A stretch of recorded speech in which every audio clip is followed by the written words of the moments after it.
Hello and welcome back to Tracking Trends. By now, you must have guessed what we are going to talk about today. As most of us were asleep, US President Donald Trump fired yet another salvo. H1B visas will now cost a hopping $100,000. Currently, anyone who wants to go to the United States with an H1B visa has to pay roughly about $1,000. 215 or so as application fee, another 750 the company that wants to sponsor him or her, and then a few $100 on other things. Now that goes up to $100,000. For Indians, it means almost a crore. Now that's something analysts are saying is as good as killing the H1B visa program. We had planned to focus this show on the latest state of play relating to Trump tariffs and what's happening to the India US deal. But as things would pan out, now we have to now get into that topic. We will do so in the course of it. But first, we need to take up what the morning headlines mean. And to do that, with me today, I have a very special guest in our studio, Mr. Ajay Shankar. But before I go over to him and I introduce him to all of you, my request, as always, subscribe to this channel, press the bell button so that you get notified.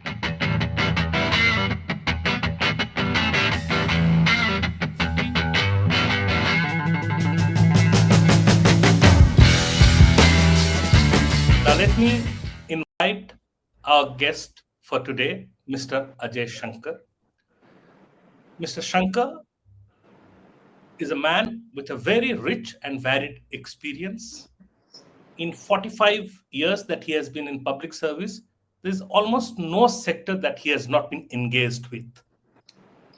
A member of the Indian Administrative Service, IAS, he retired as the Secretary of Department of Industrial Promotion and Policy in 2009. He played a key role in putting together the stimulus package during the global financial crisis of 2008. He has been he has been the chairman of the National Productivity Council, the Quality Council of India. He has worked in fields of power development, urban development, environment and forests. He was also the member secretary of the National Manufacturing Competitive Council from 2011 to 2014. Currently, among many other hats that he wears, he is engaged in a lot of academic work as a member of the board of Institute of Studies in Industrial Development, a New Delhi-based think tank. Mr. Shankar, welcome to our show. Let's straight go to the topic. Instead of me doing the explaining of what has happened overnight and what does it mean and how does it completely change the contours and the color of the ongoing India-US trade negotiation. Donald Trump's announcement of a 100K H1B visa fee. What do you make of it? First of all, President Trump, in this case, has acted in the manner in which he's been acting since January, which is that he's finding clever ways of bypassing or circumventing the requirements of the US system. So the H1B visa program has congressional approval.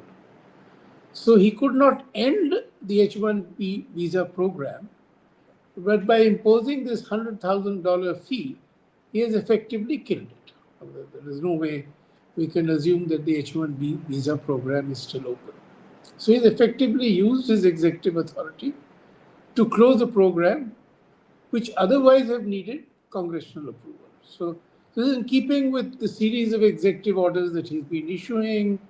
He's used an emergency law long forgotten to impose the tariffs and wage the tariff blows or tariff wars to get the deals he wants. So he's effectively been weaponizing trade policy and tariffs to achieve his political ends. Now, what he has done is, at one level, in keeping with his election promise of ending immigration. So, H1B visa was a route to immigration. You stayed there, you worked, you got a green card, and became a US citizen. So, with this, that door is firmly shut. Now, one thing which I don't think he recognizes or his MAGA supporters recognize, that the H1B program and the program and other programs by which the brightest students from the world went to the US, worked in their universities, worked in high tech firms, was a resource which allowed the US to maintain its technological leadership in the world. So if one looks back, late 80s, Japan and Germany were almost catching up with the US in technology. Now, the only thing which gave US this decisive lead in the subsequent 2, 3 decades has been the inflow of the best talent from the world. India, China, Korea, and other countries. So by this one decision, he has stopped the ability of the frontier technology firms in the US, as well as the US universities, in being able to compete with the Chinese and maintain their leadership. Because the fact of the matter today is that in high technology, US is being challenged not by Europe, not by Japan, but by China. And with this one step, certainly gives China a decisive advantage in the race that is going to unfold in the years ahead. Now, as far as India is concerned, the Indians who are hoping to get the H1B visa, get a green card, and live in the US, this door is shut. But if I look with a little bit of, you know, broader perspective, the Indian firms which are doing business in the US have over the years learned to work from within India and maintain their cost competitiveness, and their dependence on H1B visas has been declining. So I don't see them suffering a shock. Yes, there will be a cost disadvantage, there will be pain, but in my view, it will be quite manageable. So they're not going to get hurt badly. It's the US economy and the US companies which will get hurt badly. The second perspective is that India has evolved considerably over the last 10, 15 years. So almost all global firms have centers in India where they do technology development, R&D, design, etc. And that adds to their global competitiveness. Now, what India has also achieved in the last, I think, say 6, 7, 8 years, is in creating a very dynamic, vibrant startup ecosystem. So many of these bright people who are working in these frontier technology areas get tempted to start their own company. So if one were to say that after the Silicon Valley, the most vibrant, dynamic startup ecosystem or culture is in India, especially in the Bangalore area, one would not be overstating or over describing what has been achieved. So I think that part of the economy, which is really our future, will get an added strength from this decision. Because you see where the bright young, talent who did engineering education in India went. So my generation, anybody who was bright went to the US. A little fast forward another 8, 10 years, lots of bright people came into the IS, they're retiring as secretaries to government. Then many bright people went and did MBA and served Indian companies in non-technical roles. They served well, but smart people, so finance, marketing, sales. But in hardcore technology, the space for their creative talent has now emerged for young Indians. And I see this as helping us, not decisively, but at the margins, in getting more and more Indians to do cutting edge technology work in India and leading to the creation of wealth in India and jobs in India. So that's how I look at it. I mean, that's a very optimistic note that you're trying to strike. let's just, for the benefit of our audience, let me just recap that. In 1990, the US Congress brought this law uh, to enable H1B visa, which were primarily aimed at highly skilled labor. Technologists, doctors, engineers, scientists, because the US was short on this talent and it thought the only way it can have a competitive edge over competitors like Japan and Germany, China was nowhere there on the horizon then, was by encouraging talent from countries like India and China and several others to come to its shores. Now, as things would the in the later years, things would develop. Uh, Indians in the last 2 decades emerged as the largest customers of this H1B visa. In between 2020 to 2024, 72% of H1B visas were issued to Indians, and most of these went to IT workers.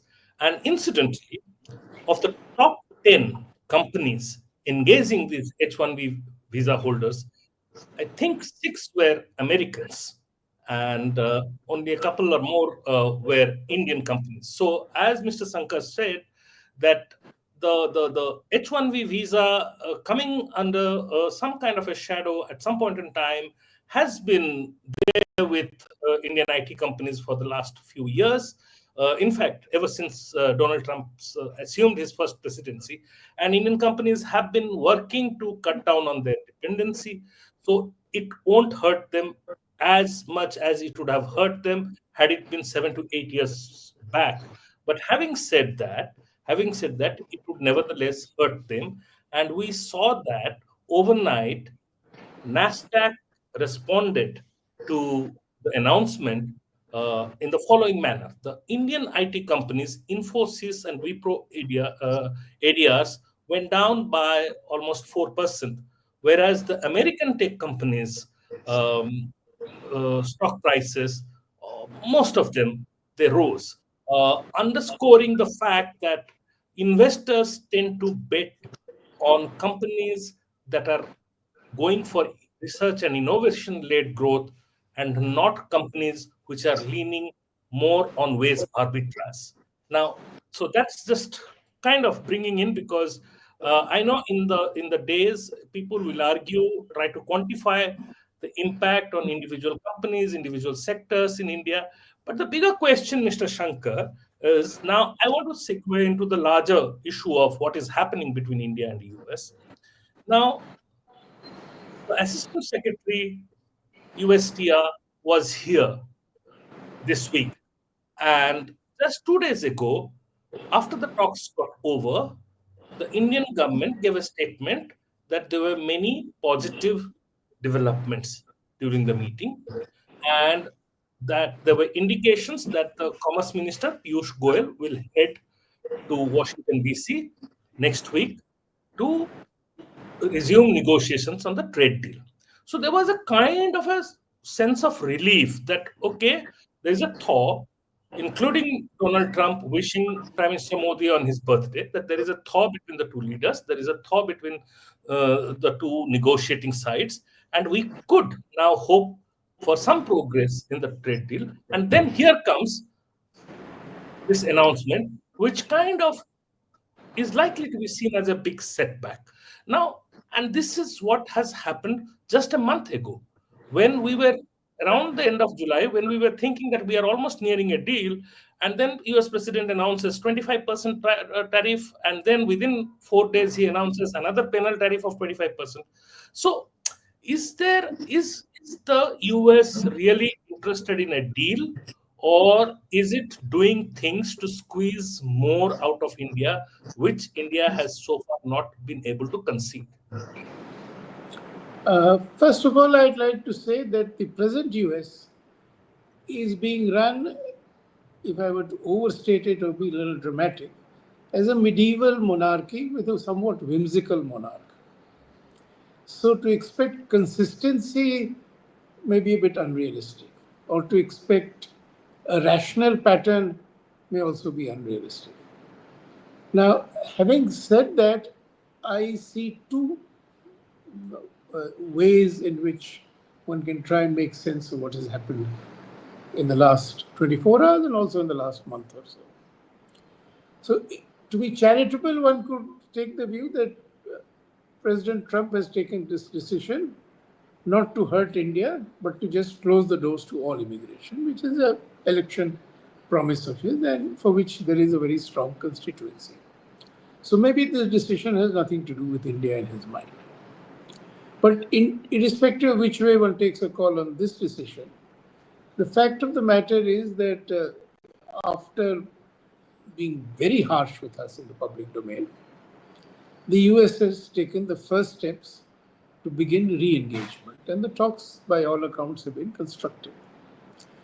But it would be rational to expect the US to try and get as many concessions out of us as possible. In any negotiation, that's a rational approach, and in this case, it is more so, given the fact that they've hurt us very badly with this 25% plus 25% tariff. The rhetoric has been very sharp at times. I mean, almost, Rude. unacceptable. Rude. I mean, I'm shying away from using strong words. But nevertheless, I think within the US, at least in President Trump's mind, it appears that there is some merit and advantage in re-establishing the close ties that we had, but on terms which are the most favorable to the US and to Trump. I mean, he prides himself on striking hard bargains in the art of the deal. So I would take the very harsh rhetoric coming from some US quarters as intended to intimidate us and to make us agree to concessions which we may not have been willing to grant earlier. So, from a national perspective, I would like to believe that our ideal course of action would be to ignore the rhetoric, keep working constructively in the negotiations to get a deal which is win-win for both sides, but not act on the premise that we can't bear the pain which the US is inflicting upon us.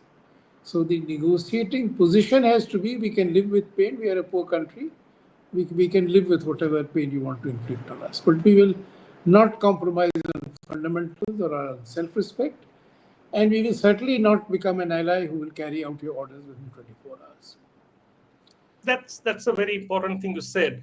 That if we really want gain in the, if we really want to aim for some long-term gain, we must be prepared for some pain now, and it's inevitable, right? No, I would like to argue that it is not inevitable. Hopefully, it will be short term, hopefully, it will be longer term. Because the fact of the matter is that the US also gains with this relationship. It gains geopolitically, it gains economically. And we tend to, I think, underestimate our economic leverage. We do see our strategic leverage, balancing towards China, etc. But on the economic side, we don't recognize the leverage we have. Of course, we are nowhere near China. We don't have any of that kind of leverage. But it's not that we are without leverage. And where does that leverage come from? Our market size is not insignificant today. Right. I mean, I'm not one of those who will go around saying that we are now becoming the largest or fourth, third largest economy in real terms. We are not. Our per capita income and other things are modest. But given our population, the size of our market is large enough for most global companies. And the second thing is that if you look at 10, 15, 20 years, in many, many large segments, the maximum growth and demand will take place in India. Because we are underdeveloped. I mean, Europe, Japan, US are all mature economies. Now, we have not yet felt the need to think of using the size of a market for leverage. We've not felt the need, but the way the world is moving towards mercantilism and how the US is weaponizing trade and tariff, I think it's time we started thinking about the size of our market and how we could leverage it. And the other, in my view, bigger leverage we have is our young creative talent, young creative technical talent. cutting edge talent, which are being innovative every day. So Mhm. these are two huge assets we have. And therefore, when we think of short term pain or whether we can afford to stand up or be firm, I think we need to be patient and we need to recognize these two enormous strengths that we have. We are Mhm. aware of it, we are conscious of it, but we've not thought about it in ways in ways in which to use these for our Have strategic a goals. strategy around it. Yeah, yeah. You don't That's what seem I'm to have trying to a say. strategy around it. Yeah. So now, having done, what he has done with the proclamation of today about H1B visa, essentially, Trump has opened up another channel to put pressure on India. Right now, we were only dealing through the channel for goods, trading, merchandise trade. Now, the services angle has been opened up, and it may not just stop with H1B visa. It may also extend to other areas as well. Now, how do we deal with this situation? My view is somewhat simplistic, which is that President Trump and his team have to recognize by the resolve we can show that we cannot be bullied, we will not capitulate. Then, in good faith, we are prepared to negotiate as we are negotiating and see how we can arrive at a win win situation, which is good for both sides. So far, all that has happened is that we've been punished. While the talks have been going on, we've been punished and published publicly, and we've received very strong rhetoric. Yeah. But I think we need not react to that. We continue to be patient and negotiate. But we need to convey very clearly to President Trump and his team, and he has to discover, as some of his predecessors in previous decades have discovered, that India cannot be bullied and will not go on its knees and capitulate. Let So let me. I mean, I get. once that is accepted by the US side, then we have been very good strategic partners for the last 25, 30 years. We can go back to being very good strategic partners with both sides gaining. Because the US will gain nothing out of it. We certainly are suffering. No, I get what you're saying, that we need to be resolute and we need to be patient. Uh, uh, but it so seems that somewhere the perception is that we are vulnerable. Somewhere the perception is that we are vulnerable and we can be bullied. Uh, Which and is why the effort to bully us is ongoing. So the yeah, moment the recognition comes that we are willing to live with pain, but will not capitulate, then I think the negotiating strategy will but change. will that be enough? Because uh, I mean, would I be off the mark if I say uh, some people get this sense that we are seen as vulnerable and we are seen as a nation that can be bullied easily because where we are today economically, we are domestically quite vulnerable. We are not doing as well as it is made out to be. I mean, does that give others some leverage? I would try and put it in a slightly larger perspective. So, first of all, is our ability to bear the pain that has been inflicted. The pain is real, it's quite substantial. Yeah. 25% of the exports of our goods have been impacted by these tariffs. So, clearly, the pain is there. The expectation on the other side would be that because of that, we'll go on our knees. We haven't done it, and I hope we have the stamina to not go on our knees. That the talks have started and there is expectation of good progress on both sides is a good sign, and I'd like to take that seriously. And I'd like to believe that the negotiations will and should move well because both sides gain. And we need not feel that vulnerable because as an economy we have challenges. We have enormous challenges and we have to come to terms with them. We have to find the right solutions and so on and so forth. But I don't think the shock that is being inflicted on us by the US is one which we can't live with.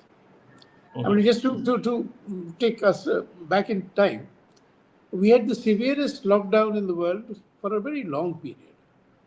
Yeah. the negative shock of that on our economy is enormous. We had negative real growth. Yeah. But we bounced back and we are none the worse off for it. So we can live with this, with the pain that US has inflicted or may choose to inflict. And I repeat, we suffer the more, but the US also ends up paying a price.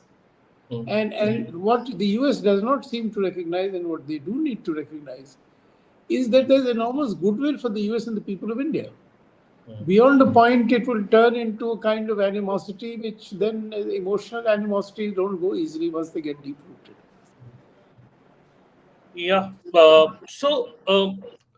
Now let me. I mean, we also weathered the sanctions in 1998 when we tested the bomb. Uh, so let's say that what your hopes come true, that we manage to No, no, see let, through. let, let me let me add one more point here, which is that one of the good things President Trump is trying to do is to end the war in Ukraine. Mhm, And I don't see that war now going on for another 3, 4 years.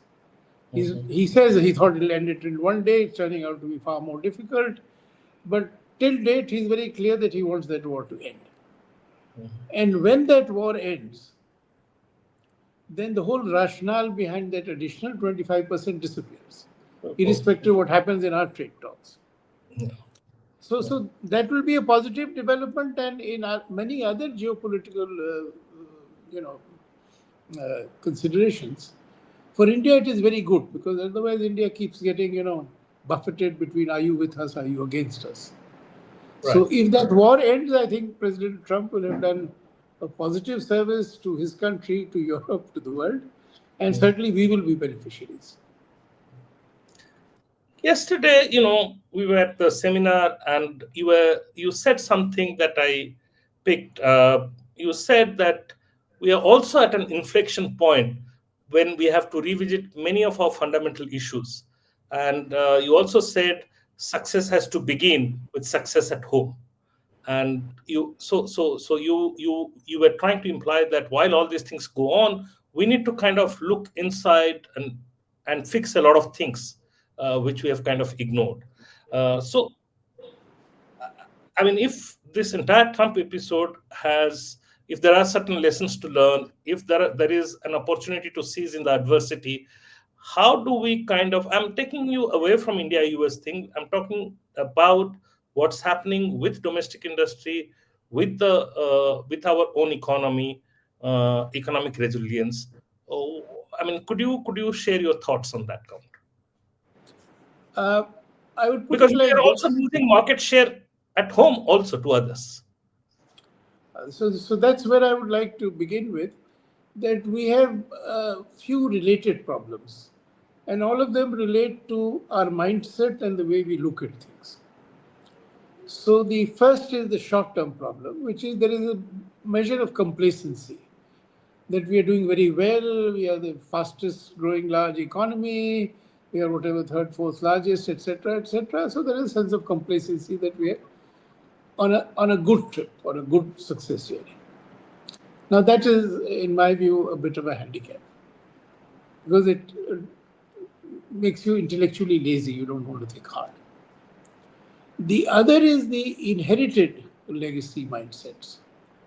So, the first one, which I had referred to yesterday, and I'll repeat again, and that is very important, is that we have believed pre liberalization and post liberalization in the elite, excluding economists, that a strong currency means a strong economy, depreciation means weakening of the economy, and political mismanagement of the economy.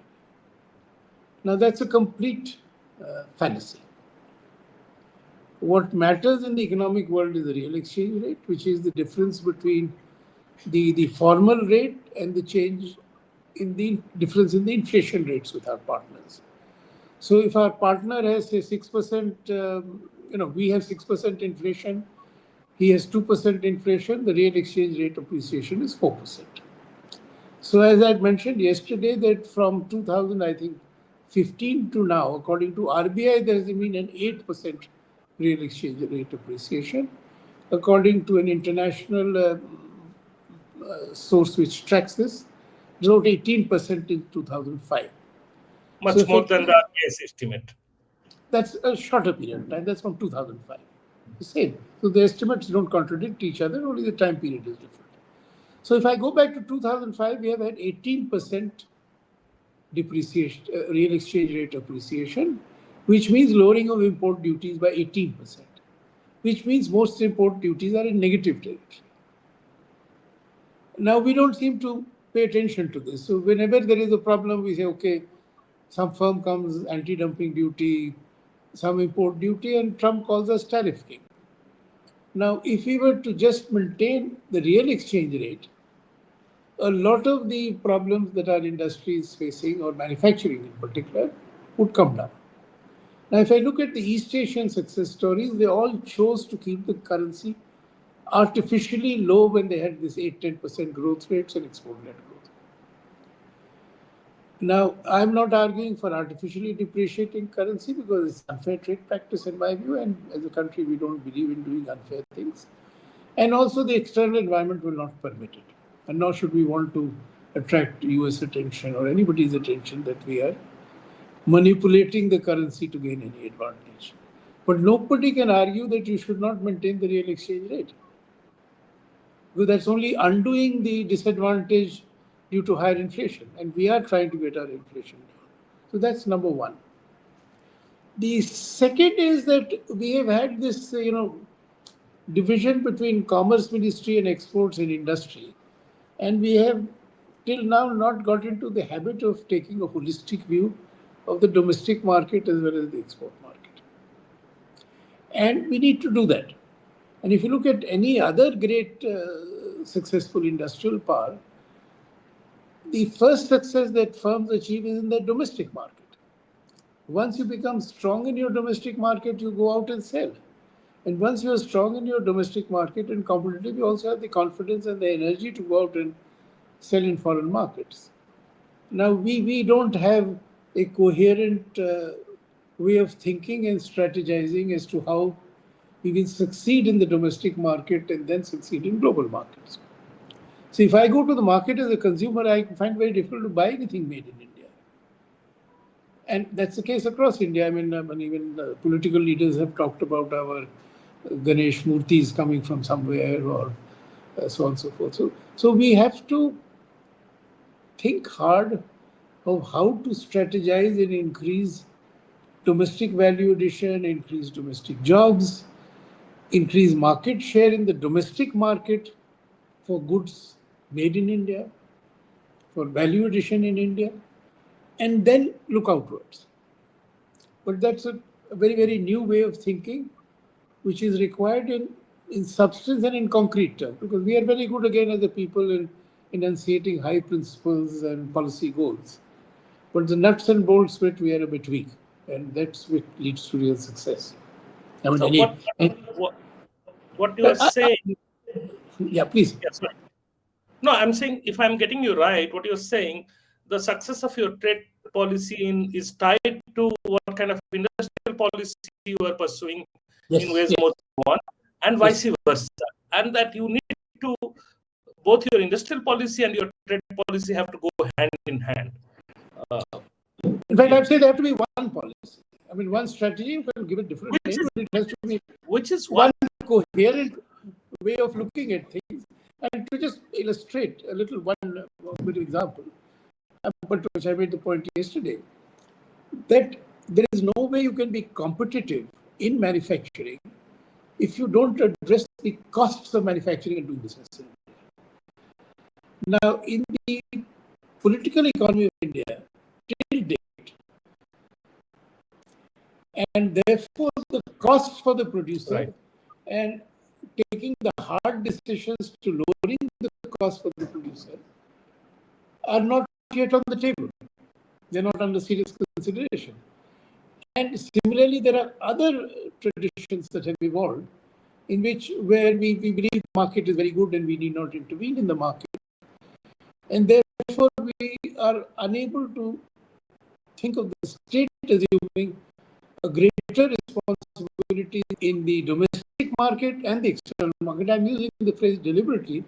We have to compete successfully in producing in India for the domestic market, which we are not doing.